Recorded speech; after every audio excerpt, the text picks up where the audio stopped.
Khotbah Minggu hari ke-273, 29 September tahun 2024. Mazmur pasal 124 ayat 1-8, perikop, Allah pelindung umatnya. Diambil dari buku Mazmur pasal 124 ayat pertama sampai dengan yang ke-8, yaitu Allah pelindung umatnya. Demikian bunyi firman Tuhan. Nyanyian ziarah Daud. Jikalau bukan Tuhan yang memihak kepada kita, biarlah Israel berkata demikian. Jikalau bukan Tuhan yang memihak kepada kita, ketika manusia bangkit melawan kita, maka mereka telah menelan kita hidup-hidup ketika amarah mereka menyala-nyala terhadap kita. Maka air telah menghanyutkan kita, dan sungai telah mengalir melingkupi diri kita. Maka telah mengalir melingkupi diri kita air yang meluap-luap itu. Terpujilah Tuhan yang tidak menyerahkan kita menjadi mangsa bagi gigi mereka. Jiwa kita terluput seperti burung dari jerat penangkap burung. Jerat itu telah putus, dan kita pun terluput. Pertolongan kita adalah dalam nama Tuhan yang menjadikan langit dan bumi. Itulah firman Tuhan pada minggu ini. Nah, kemudian dalam prakhotbah diambil dari Evangelium Markus pasal 9 ayat 38 sampai dengan 50, dengan perikop, siapa yang tidak melawan kita berpihak pada kita, dan hal-hal yang menyebabkan orang berbuat dosa. Dan sebagaimana biasanya, pedoman kita selama bulan September 2024 dengan topik jadilah pelaku firman, dan dijabarkan dengan Yakobus pasal 1 ayat 22. Tetapi hendaklah kamu pelaku firman dan bukan hanya pendengar saja, sebab jika bukan demikian, kamu adalah menipu diri sendiri. Jadi menipu di sini dikatakan adalah apabila mendengar firman Tuhan tapi tidak menjalankannya. Dan kemudian konsekuensi yang paling berat adalah Yakobus pasal 2 ayat 17. Iman tanpa perbuatan adalah mati. Nah, sekarang sebelum kita masuk dalam perikop khotbah pada hari ini, baiklah kita melihat dulu perikop daripada Evangelium Markus atau epistel. Di dalam Injil Markus pasal 9 ayat 38 sampai dengan 50. Dan khusus 38 sampai dengan 41 dikatakan bahwa siapa yang tidak melawan kita berpihak kepada kita. Nah, kemudian dalam ayat 42 sampai dengan 50, hal-hal yang menyebabkan orang berbuat dosa. Sekarang pertanyaan bagi kita, apa makna tidak melawan kita adalah berpihak pada kita pada Markus pasal 9 ayat 38 sampai dengan 41. Dalam perikop ini menggambarkan sikap inklusif dan kasih yang harus dimiliki oleh para pengikut Kristus. Jadi sikap inklusif dan kasih, bukan eksklusif atau show of force, tidak, tapi inklusif, ya, dapat menganalisa diri sendiri. Dalam konteks ini Tuhan Yesus menekankan pentingnya mengakui setiap orang yang melakukan perbuatan baik demi namanya, meskipun mereka tidak termasuk dalam kelompok pengikutnya secara langsung.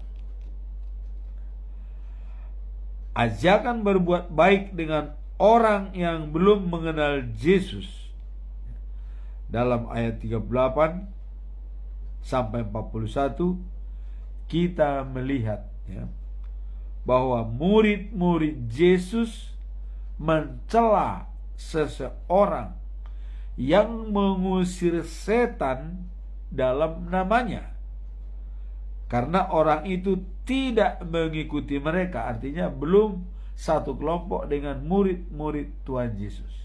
Tapi dia bisa mengusir setan atas nama Tuhan Yesus. Namun Yesus menjawab bahwa orang tersebut tidak boleh diberhentikan, artinya tidak boleh dilarang. Jangan dilarang, ya. Karena siapa yang tidak melawan kita, nah, kembali kepada perikop tadi, ia berpihak pada kita. Nah, jadi orang yang bisa mengusir setan atas nama Tuhan Yesus, walaupun belum masuk kelompok dalam pengikut Yesus, itu dianggap sebagai berpihak kepada kita, kata Yesus. Artinya jangan diberhentikan, biarkan mereka berjalan.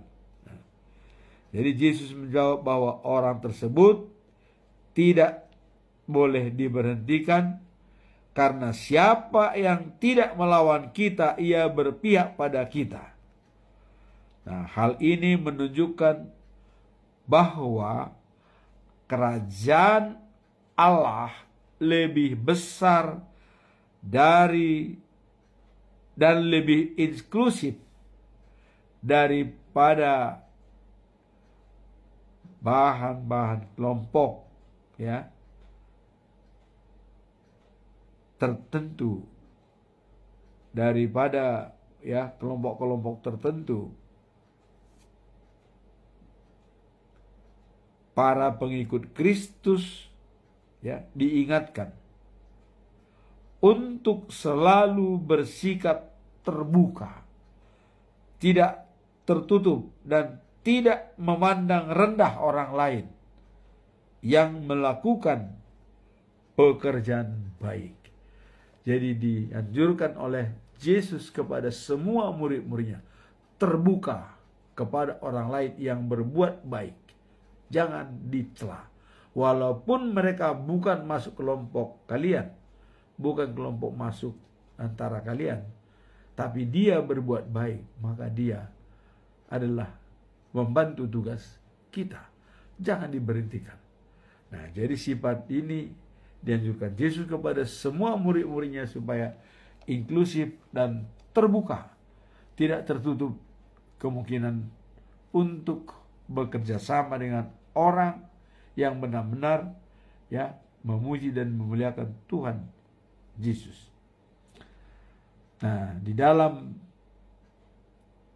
pelajaran ini ya, selama saudara tersebut dilakukan dengan semangat dan tujuan yang sama. Jadi, terimalah di dalam pelayanan mereka. Ya, selama saudara tersebut ya dilakukan dengan semangat dan tujuan yang sama. Artinya ada suatu visi yang sama, yaitu visi bahwa yakin dan percaya pada Yesus Kristus. Walaupun mereka tidak kelompok pengikut-pengikut Yesus pada saat itu. Itu yang mau dikatakan oleh Tuhan Yesus. Nah, kemudian kita masuk dalam hal-hal yang menyebabkan dosa atau berbuat dosa. Nah, apa makna perikop ini?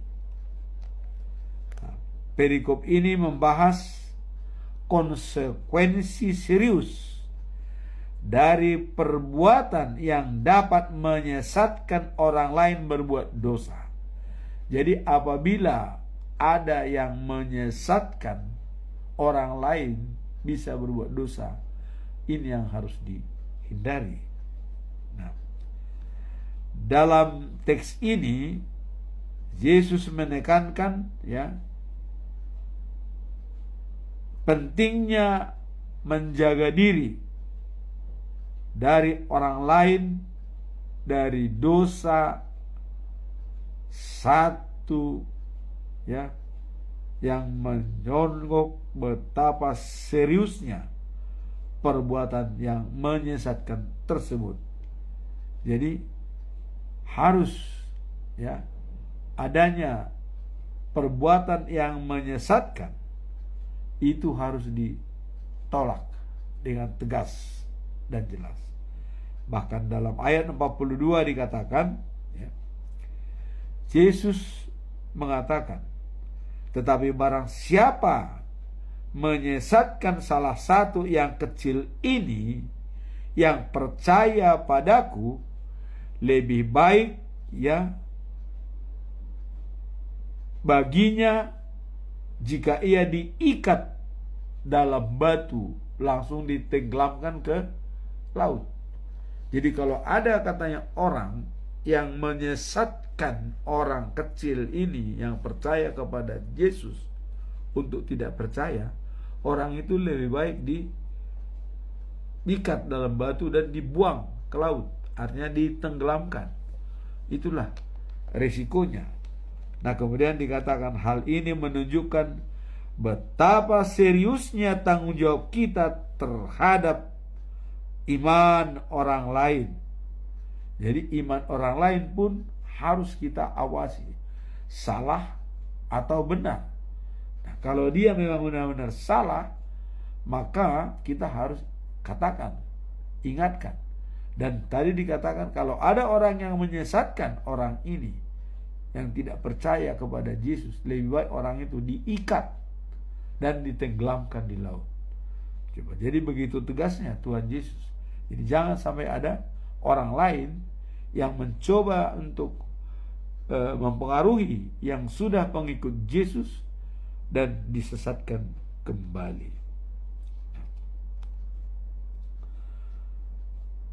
Selanjutnya ayat 43 sampai 48 adalah menggambarkan perlunya tindakan tegas ya terhadap hal-hal yang membuat kita jatuh dalam dosa. Jadi ini dalam Injil Markus pasal 9 ya, ayat 38 tadi sampai dengan 50. Siapa yang tidak melawan kita berpihak kepada kita. Hal-hal yang jadi ada dua bagian dalam hal ini. Dan kesimpulan kita dalam prakhotbah ini sebelum kita masuk dalam khotbah, yaitu pertama ya, orang berbuat baik, walaupun dia bukan kelompok kita, mereka harus kita hargai dan menjadi teman kita dalam percaya, ya, keadilan dan kebenaran firman Tuhan. Ini yang pertama yang harus kita jaga. Artinya, walaupun dia bukan kelompok kita dan dia melakukan pekerjaan yang sama dengan kita, mereka harus kita terima dengan baik. Artinya menjadi kawan kita dalam mencapai misi yang akan kita yakinkan sebanyaknya orang percaya kepada Yesus sebagai juru selamat dunia. Nah, kemudian yang kedua, menjaga diri dari orang-orang yang dapat menyesatkan kita terjerumus dalam dosa. Jadi menjaga jangan sampai kita terbawa arus. Artinya dipengaruhi oleh si A, si B dengan intimiding atau dengan omong-omong macam-macam, ya. Nah, harus menjaga diri tidak terpengaruh. Kemudian poin ketiga, orang yang menyesatkan orang kecil yang telah pengikut Yesus, lebih baik dia diikat, katanya, pada batu dan ditenggelamkan di laut. Artinya, kita harus tegas dalam hal-hal yang dapat menyesatkan kita dan bisa mengakibatkan dosa. Jadi, katanya lebih baik, ya, kita korbankan atau kita kehilangan harta yang berharga sekalipun pada kita, kalau harta itu, ya, menghambat kita untuk menerima kerajaan surga. Maka ada istilah di dalam buku Injil Markus, ya, kalau tanganmu bersalah, potong tanganmu supaya kamu masuk surga. Kalau matamu salah, congkel matamu. Lebih baik tidak punya mata tapi masuk surga. Inilah yang disampaikan di dalam epistel kita pada pagi hari ini dalam 3 bagian tadi itu. Yang pertama ialah terima orang walaupun bukan kelompok kita tapi berbuat kebaikan yang hampir mirip dengan apa yang kita lakukan. Kita welcome. Nah, kemudian menjaga diri dari orang yang lain yang dapat menyesatkan kita terjerumus dalam dosa. Kita harus wanti-wanti, kita harus tegas menolak orang yang mengajak kita untuk menyesatkan dalam dosa. Nah, kemudian yang ketiga adalah orang yang menyesatkan orang-orang kecil yang sudah percaya kepada Tuhan, dipengaruhi. Nah, itu orang tersebut lebih baik dimatikan, ditenggelamkan, karena sudah menghalangi orang untuk masuk dalam kerajaan surga. Nah, kemudian sebagai kesimpulan, lebih baik kita kehilangan harta yang paling berharga kalau memang harta itu menghambat kita untuk masuk dalam kerajaan surga. Nah, inilah dalam epistel atau prakhotbah. Nah, kemudian bagaimana kita masuk dalam khotbah hari ini? Kita lihat, ya, dalam perikop Mazmur pasal 124 ayat 1 sampai 8. Allah pelindung umatnya. Apa maksud dari perikop ini? Allah pelindung umatnya. Dalam Mazmur 124 ayat 1 sampai 8, ya. Jika Tuhan tidak dipilih kita, jika Tuhan tidak di pihak kita, apakah yang terjadi pada kita? Kalau Tuhan tidak di pihak kita, apa yang terjadi pada kita? Nah, kemudian menggarisbawahi pentingnya, ya, kehadiran Tuhan sebagai pelindung umatnya. Nah, dengan ini menggambarkan pentingnya perlindungan Tuhan. Artinya kita selalu mengharapkan perlindungan Tuhan di dalam hidup kita. Kita tidak bisa berbuat apa-apa. Nah, seperti dikatakan oleh Tuhan, akulah pokok anggur, ya. Dan Tuhanlah yang mengambil hasilnya. Nah, kalau Yesus dengan kita, dia pokok anggur, kita adalah rantingnya. Nah, kemudian kalau pokok anggur itu tidak memberikan sesuatu kepada ranting, apalah artinya ranting?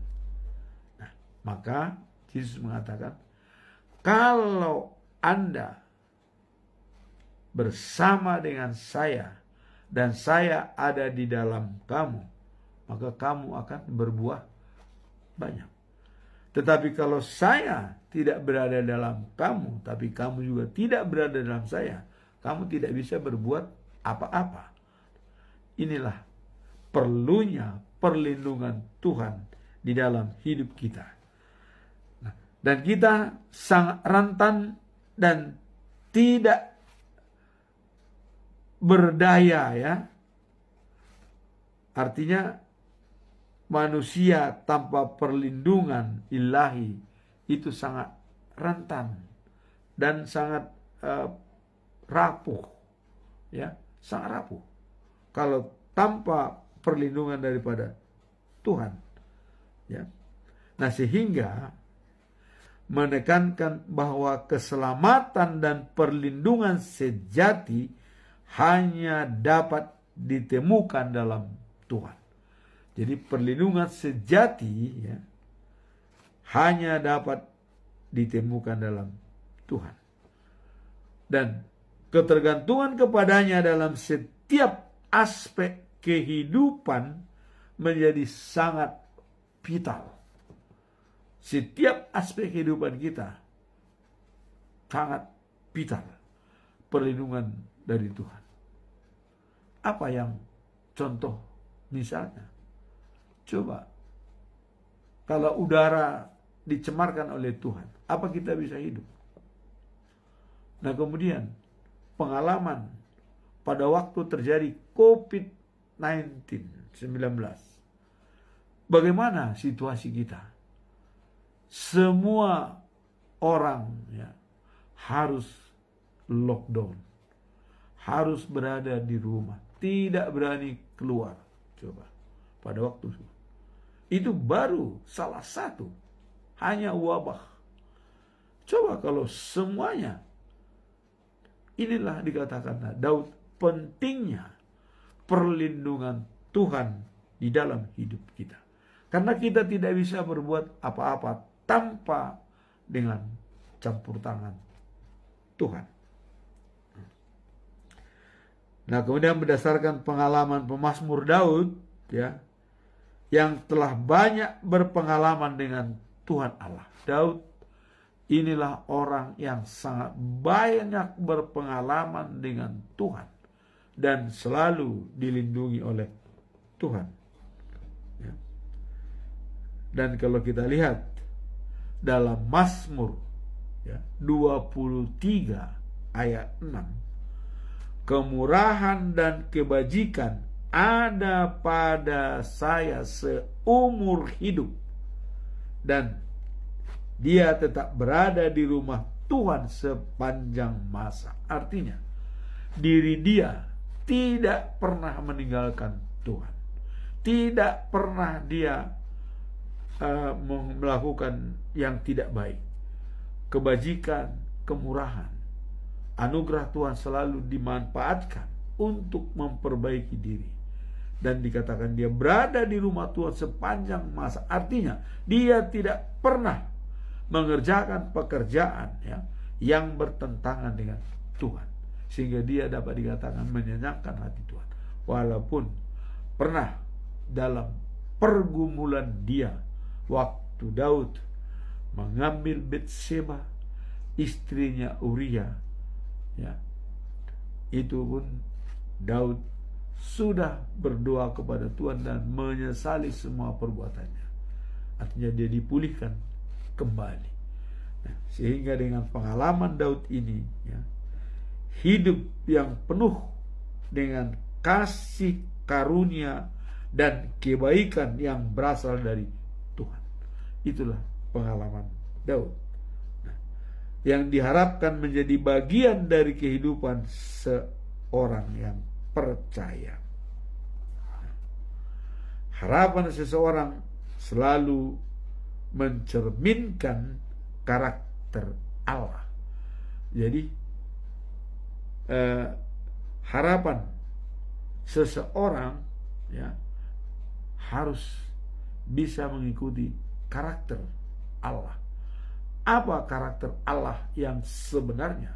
Yaitu kasih karunia. Keselamatan itu diberikan anugerah pada kita. Kita diselamatkan, ya, karena iman kita, dan keselamatan itu adalah anugerah, sola gratia, dan diselamatkan dengan iman, sola fide. Nah, kemudian harapan seseorang mencerminkan karakter Allah, menggambarkan kehadiran Tuhan yang selalu menyertai umatnya dengan kebaikan dan kasih setianya. Jadi hidup sesuai dengan kehendak Tuhan Allah, hidup yang paling menyenangkan, baik dalam keluarga, masyarakat, pemerintahan, dan alam semesta. Itulah kalau sudah hidup bersama dengan Tuhan Allah, berpengalaman dengan Allah. Tidak ada yang mustahil bagi Tuhan. Memang kadang-kadang kita sulit, ya, apakah doa kita didengar oleh Tuhan? Mungkin banyak hal-hal yang kita berdoa, kita minta A, B, C, dan Z, tapi kita lihat tidak dipenuhi. Tetapi kita harus bisa membaca apa yang diberikan. Mungkin bisa kompensasi, bisa lebih banyak diberikan daripada hal yang kita minta. Misalnya, kita meminta adalah harta yang baik, kekayaan yang benar.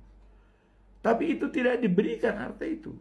Tapi diberikanlah kepada kita anak yang soleh, keluarga yang sakinah, dan menurut orang tua dan baik. Itu jauh lebih sempurna dibanding yang kita minta. Maka semua doa kita dijawab oleh Tuhan Allah. Hanya bagaimana kita membaca dan mengetahui bahwa doa kita dijawab dengan baik. Semoga kita bisa membaca apa jawaban Tuhan tentang doa kita, sehingga kita tidak pernah akan bersedih dan tidak pernah akan merengut, tidak bersungut-sungut. Apapun yang terjadi dalam hidup kita, kita jalani dengan baik, seperti air mengalir dari atas, dari hulu ke hilir. Seperti itulah jiwa dan roh kita berpengalaman dengan Tuhan, mengalir dengan baik. Amin. Tuhan memberkati kita semua.